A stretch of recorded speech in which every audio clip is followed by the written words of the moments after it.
Wealth estimation, total সম্পদের পরিমাণ বেলাল রাদিয়াল্লাহু তাআলা আনহুর কি ছিল? ওই বেলাল রাদিয়াল্লাহু তাআলা আনহুকে বিষ্ণু ইসলাম বলেছেন, আনফিক ইয়া বেলাল, ও বেলাল তুমিও দাও। ওয়ালা তাখশা মিন যিল আরশি ইখলালা, আরশের অধিপতির তো কোনো ঘাটতি নাই, তুমি দিলে ওই আল্লাহ তোমারে বাড়ায় দিবে। এজন্য আমার প্রিয় ভাইয়েরা, দিলে কমে না, দিলে বাড়ে। অনেকে ধরে রাখে, নতুন কিছু নিতে পারে না, হাত দিয়ে যেটা ধরে রেখেছেন এটা দিয়ে দেন, বড় একটা ধরার সুযোগ পাবেন। জোরে বলেন ঠিক কি না? রব্বুল আলামিন বললেন ৩ নাম্বার আদেশ হলো তোমাদের প্রতি সমাজটারে কেমন করে মানবিক সমাজ, সুন্দর সমাজ গড়বা। ৩ নাম্বার আদেশ হলো ওয়াআতিদাল কুরবা হাক্কা, নিকটাত্মীয়দেরকে তাদের প্রাপ্য বুঝিয়ে দাও।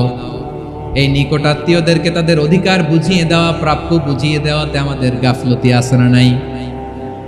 অনেকে দেখবেন অনেক আল্লাহওয়ালা, তাহাজ্জুদ গুজার, সেজদা দিতে দিতে কপালে কালো দাগ ফেলে দিছে, সে তার বোনের হকটা আদায় করে নাই, আছে না নাই? অনেক বড় হাজী সাহেব, বিশাল লম্বা দাড়ি, ছেলেরে সব দিয়ে দিছে, মেয়েরে কিছু দেয় নাই, মেয়ের হক আদায় করে নাই, আছে না নাই? এই হাজী সাহেবেরা, এই আল্লাহওয়ালারা কিয়ামতের ময়দানে আটকে যাবে। আপনি অন্যের অধিকার নষ্ট করেছেন, তাদের রাইটস কে ভায়োলেট করেছেন। এজন্য আল্লাহ তাআলা বলেন, কারো অধিকার যদি কেউ নষ্ট করে, ওই সমাজটা মানবিক সমাজ কঠিনকালেও হতে পারে না। এজন্য ৩ নম্বর আল্লাহ বললেন ওয়া ইতা ইদিল কুরবা, নিকটাত্মীয়দেরকে দাও। কি দিবা? তাদের অধিকার দিয়ে দাও। বোনের অধিকার বুঝিয়ে দাও, মেয়ের অধিকার বুঝিয়ে দাও, ফুফুর অধিকার বুঝিয়ে দাও। দেখবেন অনেক মায়েরা ছেলের পাতে মুরগির রান দেয়, মেয়ের পাতে দেয় মুরগির ঠ্যাং। তো মেয়ের কি মুরগির রান খেতে মনে চায় না? মনে চায় না? এমনটা করা যাবে না। নিকটাত্মীয়দেরকে অধিকার দিয়ে দাও, নিকটাত্মীয়ের সাথে সুসম্পর্ক রাখো। আদেশটা কার?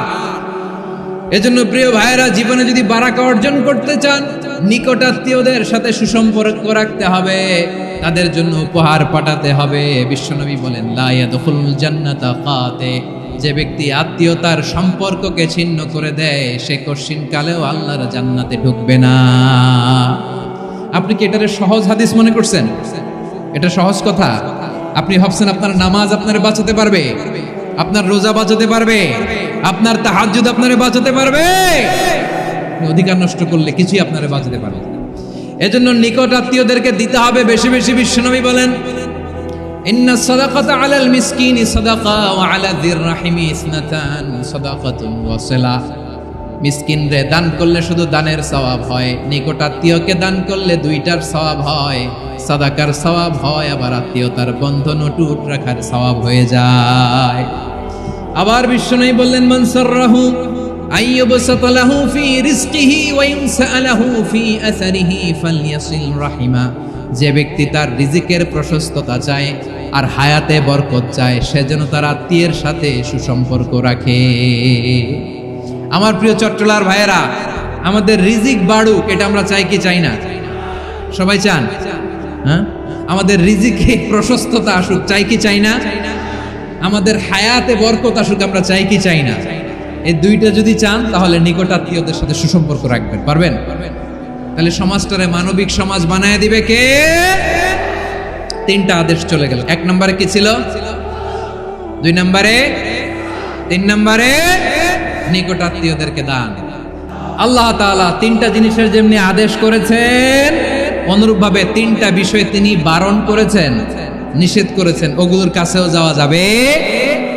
রাব্বুল আলামিন বলেন, ওয়ায়ানহা আনিল ফাহশাই ওয়াল মুনকারি ওয়াল বাগি।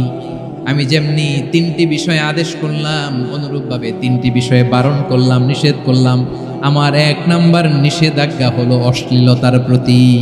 ফাহশা, ওয়ায়ানহা আনিল ফাহশা, আল্লাহ তাআলা অশ্লীলতাকে নিষেধ করেছেন। কোন জিনিসকে? সবাই বলুন, কোন জিনিসকে? যত ধরনের, যত টাইপের, যত ক্যাটাগরির অশ্লীলতা হতে পারে, সব অশ্লীলতাকে হারাম করেছেন কে?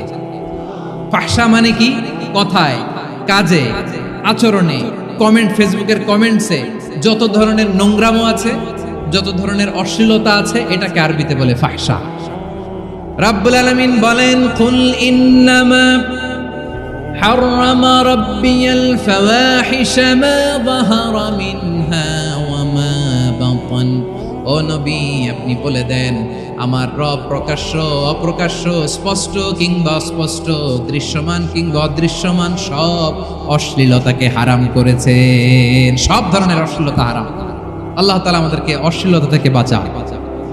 এবার বলেন, আমাদের সমাজে অশ্লীলতা আছে না নাই? অশ্লীলতা নানা ভাবে, নানা নামে, নানা মোড়কে আমাদের সমাজে আছে না নাই? সংস্কৃতির নামে, ফ্যাশনের নামে, বিনোদনের নামে, উপন্যাসের নামে, কনসার্টের নামে অশ্লীলতা আছে না নাই? আপনি দেখেছেন কনসার্টগুলোর অবস্থা? আমাদের তরুণ তরুণীরা, আমাদের যুবক যুবতীরা, আমাদের জেনজিরা, কি অবস্থা ওইখানে? কনসার্টের নামে অশ্লীলতা আছে না নাই? ছেলে মেয়ে একে অপরকে জড়ায় ধরতেছে, একে অপরকে চুমু খাচ্ছে, প্রকাশ্যে দিবালোকে গণমানুষের সামনে। আল্লাহ তাআলা এই অশ্লীলতা থেকে আমাদেরকে বেঁচে থাকতে বলেছেন। রূপালী জগতের নামে অশ্লীলতা আছে না নাই? এই টার্মটা আপনারা জানেন না? রূপালী জগৎ কি জগৎ? আসলে কি রূপালী জগৎ না অন্ধকার জগৎ? আমার বোনেরা, আপনাদেরকে যে কি বলে তারা বুঝায়, রূপালী জগৎ শুনেই আপনি ভরকে যাবেন না। রূপালী জগতে যে নারী যত বেশি উলঙ্গ, সে নাকি তত বেশি সাহসী। জানেন? বলে এটা একটা সাহসী নারী, খুব সাহসী পদক্ষেপ তার। যত বেশি শরীর থেকে কাপড় নামাতে পারবে, যত বেশি বস্ত্রহীন হয়ে নিজেকে প্রেজেন্ট করতে পারবে, সে নাকি তত বেশি সাহসী। আমার চট্টলার ভাইয়েরা, শয়তানের প্রথম এজেন্ডা ছিল বনি আদমকে বস্ত্রহীন করা। সে আদম এবং হাওয়া আলাইহিস সালামকে নিষিদ্ধ গাছের ফল খাইয়ে তাদেরকে বস্ত্রহীন করেছে। এই জামিনেও সে আমাদেরকে বস্ত্রহীন করতে চাইবে। এই রূপালী জগতের নামে তারা এটা করে। আমার প্রিয় বোনেরা, আপনি জানেন না আপনার দাম কত। ওরা আপনাদেরকে বিজ্ঞাপনের সস্তা পণ্য বানাতে চায়। ওরা আপনাদেরকে ওদের ভোগের লিপসার টুলস বানাতে চায়। ওরা আপনাদেরকে দিয়ে ওদের খায়েশ পূরণ করতে চায়। এটা আপনাদের জন্য মোটেও ডিগনিটি নয়, এটা আপনাদের জন্য সম্মান নয়। আপনার সম্মান শালীনতায়, আপনার সম্মান হেজাবে, আপনার সম্মান ভদ্রতায়, আপনার সম্মান আপনার ডিসেন্ট পোশাকে। পোশাক বলে দেয় এই নারীটা ভদ্র না অভদ্র। পোশাক বলে দেয় এই মেয়েটা কোন ঘরের মেয়ে। আপনি জানেন না? আপনারা সস্তা পণ্য বানায়, ভোগের পণ্য, বিলবোর্ডে আপনাকে উলঙ্গ করে উপস্থাপন করে। এই অশ্লীলতার সাথে ইসলামের কোনো সম্পর্ক। এজন্য আল্লাহ বলেন, আমি অশ্লীলতাকে হারাম করেছি। অশ্লীলতাকে হারাম করার প্রথম কারণ হলো এর মাধ্যমে মানবতাকে অপমানিত করা হয়। কারণ মানুষের সম্মান মানুষের পোশাকে। মানুষ যখন পোশাকহীন হয়ে যায়, বস্ত্রহীন হয়ে যায়, তার সম্মান কমে যায়। ঠিক কিনা? অশ্লীলতাকে হারাম করার প্রথম কারণ হচ্ছে মানুষ মানুষকে অপমান করে। একটা নারী, সে তো সম্মানিত। নারী যে কত সম্মানিত, নারীর এটা বুঝেই নেই। বিশ্বনবী বলেন, আর দুনিয়া কুল্লুহা মাতা ওয়া খায়রু মাতা'আদ দুনিয়াল মারআতুস সালিহা। আমার বোনেরা, 5টা প্যান্ডেলে আপনারা এলইডিতে আমার আলোচনা শুনছেন, আমি জানি। আপনাদের এই গর্ভ যে কত দামি আপনি জানেন না। আপনার পেট থেকেই আসবে আগামী দিনের সালাহুদ্দিন আল আইয়ুবী। আপনার পেট থেকেই আসবে অনাগত দিনের ইমাম মাহদী আল মুনতাদর। আপনার পেট থেকেই আসবে অনাগত দিনের ফয়সাল, ওয়াসিম, মুগ্ধ, আবু সাইদের মতো বীর যোদ্ধা। আমার প্রিয় বোনেরা, আমার প্রিয় বোনেরা, বিশ্বনবীর কথার ওজন খেয়াল করেন। আর দুনিয়া কুল্লুহা মাতা ওয়া খায়রু মাতা'আদ দুনিয়াল মারআতুস সালিহা। দুনিয়ার সবকিছুই অ্যাসেট, এর মধ্যে সবচেয়ে দামি অ্যাসেট নেককার নারী। আপনার গর্ভ যে কত দামি আপনি জানেন না। নিজের সময়টাকে কাজে লাগান, কোরআন পড়েন, সুন্নাহ পড়েন। আপনার অনেক দায়িত্ব ঘরে। You are the MD of your family. একটা family it's a very big institution. পরিবার একটা অনেক বড় প্রতিষ্ঠান। And you are the MD of your institution. আপনি এই পরিবারের MD, managing director of your family. এখানে আপনার কত দায়িত্ব। আপনি ছেলে মেয়েদেরকে তারবিয়া করবেন। আপনি আপনার স্বামীর জন্য ঘরটারে জান্নাতের নীর বানাবেন। আপনার জন্য জান্নাতের ডুপ্লেক্স বাড়ি ওইখানে তৈরি করে রাখবে কে? আপনি যে কত দামি আপনি জানেন না। নারীদেরকে আল্লাহ বানিয়েছেন উচ্চতর করে, নিম্নতর নয়। নারীদেরকে ছোট্ট জিনিস দিলে এটার বড় করে দেয়। নারীদেরকে ভ্রূণ দিলে, শুক্রাণু দিলে নারী এটারে বাচ্চা হিসেবে উপহার দেয়, ঠিক কিনা? বিয়ের মাধ্যমে স্বামী যখন তার শুক্রাণু তার স্ত্রীকে উপহার দেয়, স্ত্রী রিটার্নে কি উপহার দেয়? ফুল ফর্ম বেবি, মানব সন্তান। দেখছেন, আপনি দিলেন একটুকুনি দিছে বিশাল। আপনি যদি নারীকে বাজার এনে দেন, নারী এটাকে সুস্বাদু খাবারে রূপান্তর করে দেয়। আপনি তাকে একটা মুচকি হাসি দিয়ে দেন, সে তার কলিজা দিয়ে দেয়। কিন্তু যদি আপনি তার মনে কষ্ট দেন, সে আপনার জীবনকে জাহান্নাম বানায়া দেয়। নারীর মন বুঝতে পারলে নেয়ামত, বুঝতে না পারলে কিয়ামত। আমার প্রিয় বোনেরা, আপনি যে কত দামি আপনি জানেন না, অনেক দামি আপনি। আপনাদেরকে যেন ভোগের সস্তা পণ্য বানাতে না পারে, আপনাদেরকে সচেতন থাকতে হবে। তাহলে কেন আল্লাহ তাআলা এই ফাহশা অশ্লীলতাকে হারাম করলেন? 1 নাম্বার, এতে হিউম্যান ডিগনিটি কমে। 2 নাম্বার, এতে মানুষের অধিকার নষ্ট হয়। আপনি বিয়ে করেছেন, এরে পরকিয়া করেন, ওর সাথে এরকম আছে না নাই? স্ত্রীর অধিকার নষ্ট করেছেন। আপনি বিবাহ সম্পর্কে আবদ্ধ হয়েছেন তার সাথে, আপনি পরকিয়া করেন ওই ছেলের সাথে, আপনি আপনার হাজবেন্ডের সাথে বিট্রে করেছেন। এজন্য আল্লাহ অশ্লীলতাকে হারাম করেছেন। অশ্লীলতাকে হারাম করার আরেকটা কারণ হচ্ছে আল্লাহ তাআলা এই হিউম্যান জেনারেশনকে এটাকে প্রিজার্ভ করতে চায়। হিফজুন নাসল, এটা মাকাসিদুশ শরিয়ার অনেক গুরুত্বপূর্ণ একটা মাকাসিদ, অনেক গুরুত্বপূর্ণ। আপনার নাসল, আপনার জেনারেশনকে সংরক্ষণ করা। এই যে আসতেছে ফেব্রুয়ারি, কত ফেব্রুয়ারি যেন? এটা কি বিশ্ব ভালোবাসা দিবস? হ্যাঁ, কি দিবস? এই বিশ্ব ভালোবাসা দিবসের সাথে মুসলমানদের কোনো সম্পর্ক নাই। আমার প্রিয় ভাইরা, এই যে আপনি অবৈধ সম্পর্কে জড়ালেন, কেন আল্লাহ অশ্লীলতাকে হারাম করেছে দেখেন। বলতেছিলাম যে এটা আপনার নাসাল, আপনার জেনারেশন, আপনার লিনিয়েজ, আপনার বংশকে প্রিজার্ভ করা। কে কার বাবা, কে কার মা, বাবা মা জানা, প্রজন্মকে প্রিজার্ভ করা, এটা ইসলাম ওয়াজিব করে দিয়েছে। এই যে অবৈধ সম্পর্কের কারণে, বিশ্ব বেহায়া দিবসের কারণে, এগুলোর আউটকাম, আউটপুট হিসেবে মাঝে মাঝে এই ঢাকা মেডিকেলের ডাস্টবিনে নবজাতকের বাচ্চার কান্নার আওয়াজ শুনতে পাওয়া যায়। চট্টগ্রাম মেডিকেলের ডাস্টবিনে নবজাতকের কান্না শুনতে পাওয়া যায়। বীর চট্টলার মুসলমানেরা বুঝতে পারলে আওয়াজ করে বলেন, এই যে চট্টগ্রাম মেডিকেলে যে নবজাতকটা পাওয়া গেল, ওর বাবাকে আমাকে বলেন, ওর মাকে, ও কোন ফ্যামিলির সন্তান কেউ জানে? আপনি হিউম্যান ডিগনিটিকে অপমান করেছেন না? আপনি তার ভবিষ্যৎকে অন্ধকার করেছেন না? আপনি তার লিনিয়েজকে প্রশ্নবিদ্ধ করে দিয়েছেন না? এই জন্য আল্লাহ তাআলা অশ্লীলতাকে আমাদের জন্য হারাম করে দিয়েছেন। পড়েন সুবহানাল্লাহ। এই জন্য রাব্বুল আলামিন বলেন, কুল ইন্নামা حرم ربي الفواحش ما ظهر منها وما بطن। প্রকাশ্য অপ্রকাশ্য সব অশ্লীলতাকে হারাম ঘোষণা করে দিয়েছে কে? আবার দুনিয়ার বুকে যারা অশ্লীলতার প্রসার করে তাদের জন্য শাস্তি মজুদ রেখেছে কে? রব্বুল আলামিন বলেন, ইন্নাল্লাযীনা ইউহিব্বুনা আন তাশিআল ফাহিশাতু ফিল্লাযীনা আমানু লাহুম আযাবুন আলীমুন ফিদ দুনিয়া ওয়াল আখিরাতি ওয়াল্লাহু ইয়ালামু ওয়া আনতুম লা তা'লামুন। নিশ্চয়ই যারা বিশ্বাসীদের মাঝে অশ্লীলতার প্রচার প্রসার করতে চায় তাদের জন্য আমি মর্মন্তুদ শাস্তি প্রস্তুত করে রেখেছি। দুনিয়াতেও রেখেছি, আখিরাতেও রেখেছি। ঘোষণাটা কার?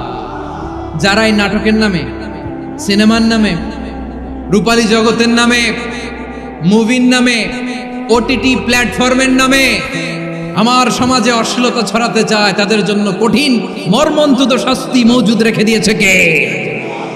ও আমার বোনেরা, এখনো আপনি জাগবেন না? এখনো আপনার চিন্তার দুয়ারে এখনো নাড়া পড়ে নাই? ওরা আপনাকে উলঙ্গ বানাতে চায়, ওরা আপনাকে আইটেম গার্ল বানাতে চায়। এজন্য ইসলাম অশ্লীলতাকে হারাম করেছে। হারাম। ইসলাম বলেছে যোজন যোজন দূরে থাকো। ওরা বলে না, কাছে আসো, কাছে আসার গল্প, ক্লোজ আপ ওয়ান, কাছে আসার গল্প আছে না নাই?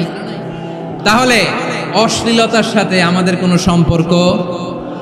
সবাই বলতে পারেননি, আওয়াজ করে বলুন, অশ্লীলতার সাথে আমাদের কোনো সম্পর্ক আমরা এই সমস্ত ক্লোজ আপ ওয়ান, কাছে আসার গল্পের প্রোগ্রামে যাব, আমরা কোন ধরনের অশ্লীল কন্টেন্ট সোশ্যাল মিডিয়ায়, টিভিতে দেখব। কি যুগ যে আমরা কাটাচ্ছি আপনি কল্পনা করতে পারবেন না। পর্ন ইন্ডাস্ট্রি, নারী পুরুষের বস্ত্রহীন যুগল দৃশ্য, এটাকে দিয়ে ওরা কোটি ডলারের ইন্ডাস্ট্রি বানিয়েছে। পুরো মানব ইতিহাসে এরকম জঘন্য সময় মানব ইতিহাস পার করে নাই। পর্ন এটা ইন্ডাস্ট্রি হয়ে গেছে। আমাদের এই যুবকগুলো, জেনজিগুলো, ওদের চরিত্র বাঁচাবে কি করে? কেমন করে হেফাজত করবে ওদের এই মূল্যবান চরিত্র? আমার প্রিয় ভাইরা, এই অশ্লীলতার দ্য লেটেস্ট ভার্সন হচ্ছে LGBTQ, শরীফ থেকে শরীফা। শুনছেন আপনারা? দেখতে পুরুষ, আসলেই পুরুষ, সুস্থ একজন পুরুষ, 4 সন্তানের বাবা, বলে আমি মনে মনে নারী। দেখতে নারী, সুস্থ নারী, আসলেই সে দিব্যি একজন নারী, বলে আমি মনে মনে পুরুষ। সবচেয়ে ভয়ঙ্কর অশ্লীলতার সবচাইতে লেটেস্ট ভার্সন হচ্ছে এই ট্রান্সজেন্ডারিজম। সুস্থ পুরুষ তার বায়োলজিক্যাল গ্রোথকে হরমোন দিয়ে স্টপ করে দিয়ে সে সার্জারি করে নারী হতে চায়। সুস্থ নারী পুরুষ হতে চায়। পুরুষ পুরুষের প্রতি সেক্সুয়ালি আকর্ষণ বোধ করে। এটা লূত আলাইহিস সালামের কওমের মধ্যে ছিল। এটাকেও আল্লাহ কোরআনে ফাহিশা বলেছেন। ওয়ালুতান ইয قال لقومه أتأتون الفاحشة ما سبقكم بها من أحد من العالمين। লূত আলাইহিস সালাম বললেন, তোমরা কি এমন এক অশ্লীল কার্যক্রমে ডুব দিলে নাকি যেটা গোটা বিশ্বের কেউ কখনো করে নাই, তোমরাই প্রথম করেছো। পড়েন নাউযুবিল্লাহ। এই পশ্চিমের এই রোগ আমার দেশে যেন আসতে না পারে, আমাদের সজাগ থাকতে হবে। প্রিয় ভাইরা, চিল্লায় বলেন ঠিক কি না? পশ্চিমের অবস্থা ভয়ঙ্কর। পাশ্চাত্যে, আমি যুক্তরাষ্ট্রে ছিলাম অনেকদিন, কয়েক মাস, বিভিন্ন স্টেটে ঘুরেছি। গার্ডিয়ানরা উদ্বিগ্ন, ছেলে মেয়েদেরকে, ছোট্ট ছেলে মেয়ে, ওদেরকে জিজ্ঞেস করে, তুমি how do you feel right now inside yourself? তুমি ভিতরে ভিতরে কেমন ফিল করো? তোমার কি ছেলে ছেলে লাগে না মেয়ে মেয়ে লাগে? আচ্ছা বলেন, এই ছোট্ট বাচ্চাটা ওকে এগুলো জেন্ডার অ্যাসাইনমেন্ট বলতে এগুলো কিছু বুঝে? এইভাবে মিসগাইড করা হচ্ছে। কৌতূহল বশত ছোট্ট ছেলে যদি বলে আমার তো মেয়ে মেয়ে লাগে, তখন বলে যে না তুমি মেয়ে, ছেলে না। মা বাবা বাধা দিলে ওকে আলাদা গভর্নমেন্ট হাউসে নিয়ে যান। ভয়ঙ্করতম অবস্থা। আমরা একটা সময় শুনতাম যে হুজুর আমার ছেলেটা খুব ভালো, হাফেজে কোরআন, আল্লাহওয়ালা। হুজুর আমার ছেলে দাড়ি রাখছে, আল্লাহওয়ালা। হুজুর আমার ছেলে 5 ওয়াক্ত সালাত জামাতের সাথে পড়ে, তার মানে আল্লাহওয়ালা। পশ্চিমে যে আমি কি শুনছি জানেন? ওরা বলে হুজুর আমার ছেলেটা ইউনিভার্সিটির একটা মেয়ের সাথে প্রেম করে, ও খুব আল্লাহওয়ালা, হুজুর দোয়া করবেন। এর কারণ ওদের কাছে আল্লাহওয়ালার ক্রাইটেরিয়া হচ্ছে হুজুর আমার ছেলেটা আরেক ছেলের পছন্দ করে নাই, আমার মেয়েটা আরেক মেয়েকে ভালোবাসে নাই, এজন্য আমার ছেলেটা আল্লাহওয়ালা, হুজুর ওর জন্য একটু দোয়া করে দিয়েন। কি চ্যালেঞ্জ ওরা ফেস করতেছে। ওনার ছেলে যে আরেক ছেলেরে বিয়ে করবে না, এটাতেই উনি খুশি যে আলহামদুলিল্লাহ আমার ছেলেটা একটা মেয়েরে ভালোবাসে, আমার মেয়েটা একটা ছেলেরে ভালোবাসে, মানে এটা খুব আল্লাহওয়ালা। নাউজুবিল্লাহ পড়তে পারলেন না? এজন্য অশ্লীলতার সাথে আমাদের কোনো সম্পর্ক। রব্বুল আলামিন বলেন ওয়ায়ানহা আনিল ফাহশাই ওয়াল মুনকারি ওয়াল বাগি। 3টা জিনিসকে আমি নিষিদ্ধ করলাম। 1 নাম্বার হলো ফাহশা, অশ্লীলতা। 2 নম্বরে হলো মুনকার, সমস্ত মন্দ কাজ। মুনকার মানে হচ্ছে যত মন্দ কাজ, খারাপ কাজ, বাজে কাজ, এটার বলে মুনকার। এটার কি বলে?